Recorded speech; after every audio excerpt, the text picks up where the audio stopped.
स्वामी जी को आज देखा है और आप सब लोगों ने देखा है। उस परंपरा को जो कि लगभग विलुप्त हो चुकी थी, स्वामी जी ने उस परंपरा को पुनर्जीवित किया है। सिर्फ आप और हम नहीं, पूरा विश्व स्वामी जी का ऋणी है, हमेशा रहेगा। मैं एलोपैथिक डॉक्टर हूं, लेकिन हूं तो भारतीय, खून तो भारतीय है। हम कैसे स्वीकार कर सकते हैं कि हमारी जो प्राचीन पद्धति है वो निम्न पद्धति है। मान लिया पिछले कुछ वर्षों में आप लोगों ने कुछ तरक्की की है, लेकिन क्या 100 वर्ष पहले जब एलोपैथी इस देश में नहीं थी, तब क्या इस देश के सभी लोग मर जाते थे? इस देश में उस समय भी गांव के अंदर 100 वर्ष के, 110 वर्ष के, 120 वर्ष के लोग उस समय भी रहते थे और आज भी रहते हैं। इसलिए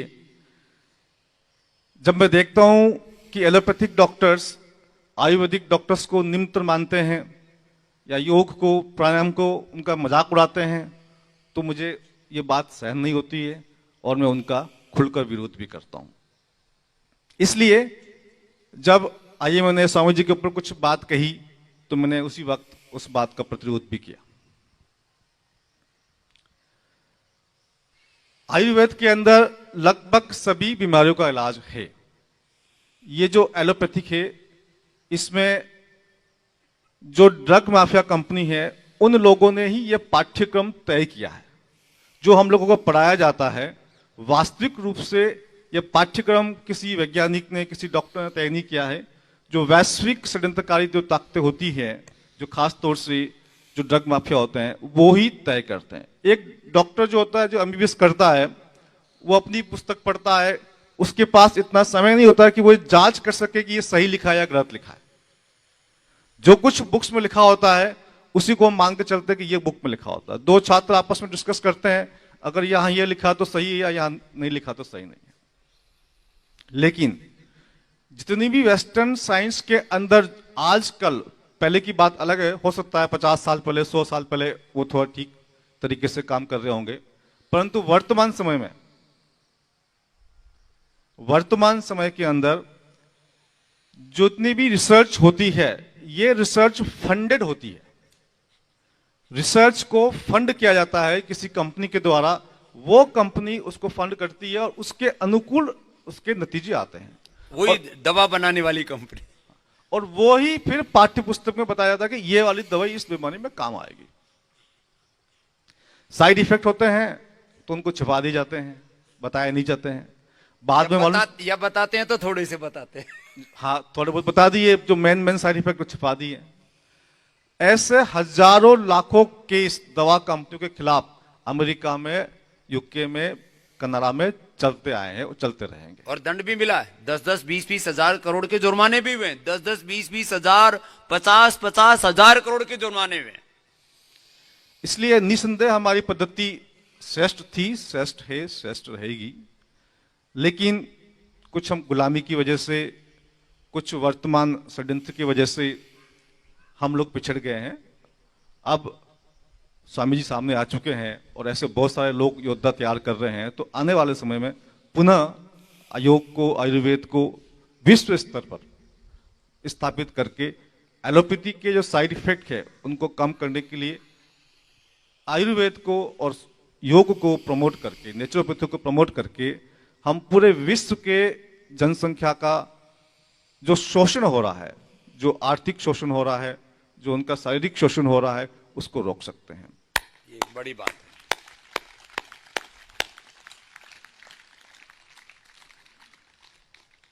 अब मैं आपको 2-4 बातें इस तथाकथित महामारी के बारे में बताना चाहता हूं। बहुत कुछ नहीं बोल पाऊंगा, लेकिन थोड़ा बोलूंगा, आप उसको अधिक समझ लीजिएगा। बात करते हैं मास्क की। ये कहते हैं जी मास्क पहनो, मास्क पहनो, मास्क पहनो। आप लोग इस बात को समझ लीजिए कि जो मास्क का जो छेद होता है, उस छेद की साइज होती है, उसको बोलते हैं पोर साइज। वो पोर साइज होती है 300 से लेकर 800 नैनोमीटर। बड़ी महत्वपूर्ण बात है, आप लोग सुनिएगा। 300 नैनोमीटर उसकी होती है जो दुनिया का सबसे बड़ा मास्क है, जो कि 450 रुपए में आता है, जिसे बेस्ट क्वालिटी कहते हैं, N95। बाकी जो बाजार में जो मास्क मिलते हैं वो 10 रुपए के, 20 रुपए के, उनकी साइज होती है 1000 नैनोमीटर, 1500 नैनोमीटर। और जो कोरोना वायरस है उसकी साइज है 100 नैनोमीटर। कोरोना वायरस की साइज है 100 नैनोमीटर और जो छेद की साइज है वो 300 से लेकर 1000, 1200, 1500 नैनोमीटर है। तो दुनिया की कोई ताकत, दुनिया का कोई भी मास्क, ये जो कहते हैं जी आपके मास्क पहनने से कोरोना कम हो जाएगा, कम हो ही नहीं सकता। ये आप लोगों को, हम लोगों को गुलामी की तरफ ले जाने का एक बहुत बड़ा षड्यंत्र है। मास्क पहनेंगे, आपके शरीर में ऑक्सीजन कम होगा। अभी स्वामी जी ने बताया कि ऑक्सीजन कम होने से कैंसर होता है, बिल्कुल सही बात है, 100% सही बात है। ऑक्सीजन की कमी से कैंसर होता है। और जो लोग मास्क लगा रहे हैं, मैं दावे के साथ कह सकता हूं कि अगले 5 वर्षों में अगर आपने प्रक्रिया बंद नहीं की तो हिंदुस्तान के अंदर कम से कम 5% लोगों को कैंसर हो जाएगा। इसलिए इस मंच के माध्यम से मैं सरकार से, केंद्र सरकार से और बाकी राज्यों की सरकार से निवेदन करना चाहता हूं कि देश के लोगों को ये जो मास्क के जो आवश्यक कर रखा है, इसको तुरंत बंद किया जाए।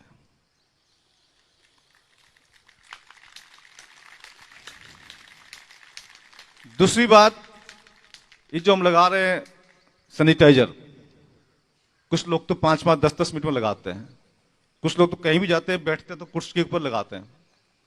इसमें होता है अल्कोहल, जिसको हम कहते हैं आम भाषा में दारू। ये वो दारू है, ये अल्कोहल है। आप अपनी चमड़ी पे लगाएंगे तो आपका ये जो चमड़ी से अंदर जाने की क्षमता बहुत ज्यादा होती है इसकी, ये तुरंत ही आपके शरीर के अंदर जाएगा, तो आपकी इम्यूनिटी को कम करेगा, आपकी जो रोग प्रतिरोधक क्षमता है उसको ये कम करेगा। जितने फंगस हो रहे हैं, व्हाइट फंगस, ब्लैक फंगस जो भी हो रहे हैं, ये इसकी वजह से हो रहे हैं। इसलिए इसकी भी कोई आवश्यकता नहीं है, इसको भी हमें तुरंत बंद कर देना चाहिए। अब बात करते हैं वैक्सीन की। जो बीमारी एक सामान्य फ्लू है, सिंपल फ्लू है, इन लोगों ने राई का पहाड़ बना दिया है। एक सिंपल फ्लू है, एम्स के अंदर, भारत का सबसे बड़ा हॉस्पिटल एम्स, उसमें स्टडी हुई है, आयुर्वेद से 100% कोरोना पेशेंट ठीक हुए हैं।